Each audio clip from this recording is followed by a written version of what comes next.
During World War II, Adolf Hitler's army seemed practically unbeatable. Cities and entire countries fell in the blink of an eye. Until one day, they decided to fight two enemies at once: the Soviets and the Russian winter. What followed would become one of the bloodiest battles in human history. Today on Infonow, we're exploring the story of the Battle of Stalingrad. If you want to discover how one battle changed the course of World War II, subscribe and stick around until the end. It was the summer of 1941. The world was at war, and the Nazis were advancing using their terrifying strategy of warfare, Blitzkrieg. They had already crushed much of Europe, from Poland to France, but Hitler wanted more. So, he turned his eyes east, toward the Soviet Union.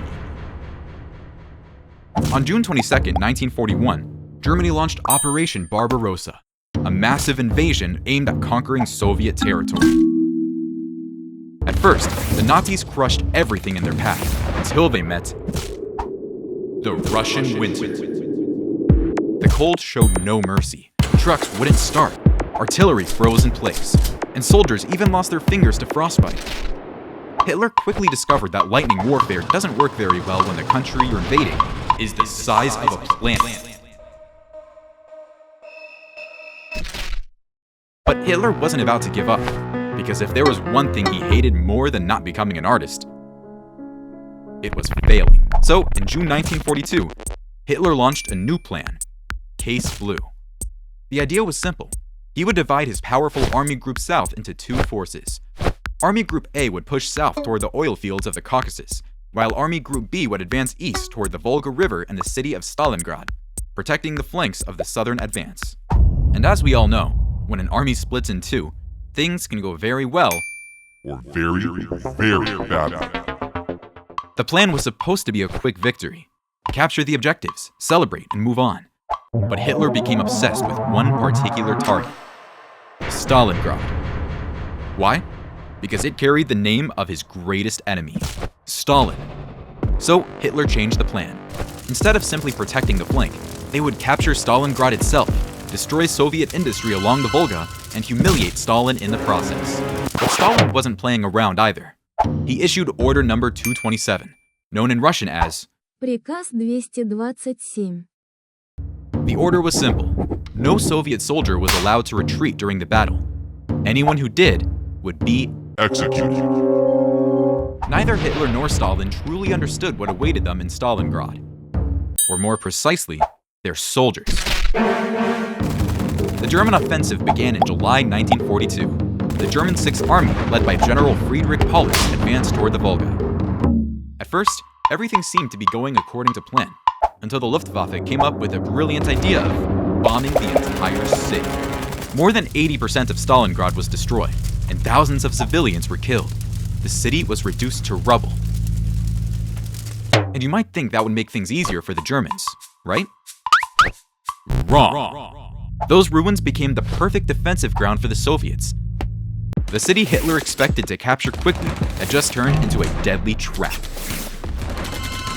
On the Soviet side, General Vasily Zaitsev took command of the defense in September 1942. But he had a serious problem. The Germans were stronger. So he came up with the risky solution: keep Soviet troops as close to the enemy as possible.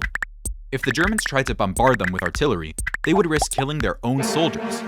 Thus began the brutal urban fighting known as Rattenkrieg, the War of the Rats. Among the rubble and flames, a deadly soldier moved silently through the ruins. Vasily Zaitsev, a Soviet sniper whose calm precision turned the shattered city into his hunting ground. Watching, waiting, and eliminating enemies one by one. By now, the battle was already devastating. And then, winter returned.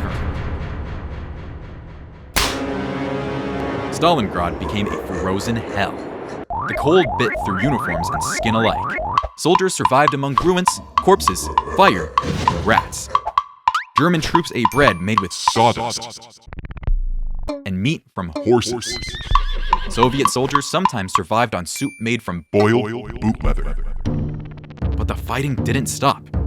On October 14, 1942, the Nazis launched their largest assault yet and captured more than 90% of the city. Hitler could already taste victory. But he didn't realize that Soviet Marshal Georgy Zhukov was secretly planning something. On November 19, 1942, the Soviets launched Operation Uranus. Instead of attacking the heavily defended German forces inside the city, the Red Army struck the flanks of the German army. Those flanks were guarded by poorly equipped Romanian and Italian troops, already weakened by the winter. Slowly but surely, Soviet forces surrounded 250,000 German soldiers. They called the encirclement the Kessel. One wrong move could be fatal. In December, German Field Marshal Erich von Manstein launched Operation Winter Storm, an attempt to rescue Paulus's trapped 6th Army. But Hitler, comfortably far away in Berlin, ordered Paulus not to retreat, not even a little. So Paulus stayed put, and the rescue operation failed.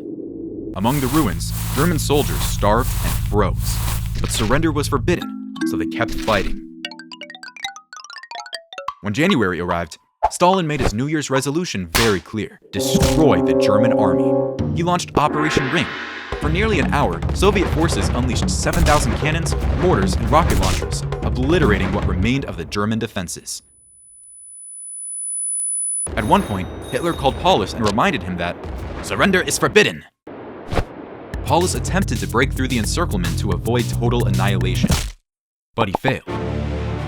Under constant bombardment and with starvation spreading, German forces were slowly crushed. In a last desperate move, Hitler promoted Paulus to field marshal and warned him. No German field marshal has ever surrendered. And Paulus essentially replied, well, there's always a first time. And he surrendered. The Axis forces lost more than 880,000 men. The Soviets won the battle, but they lost over 1.1 million soldiers defending the city.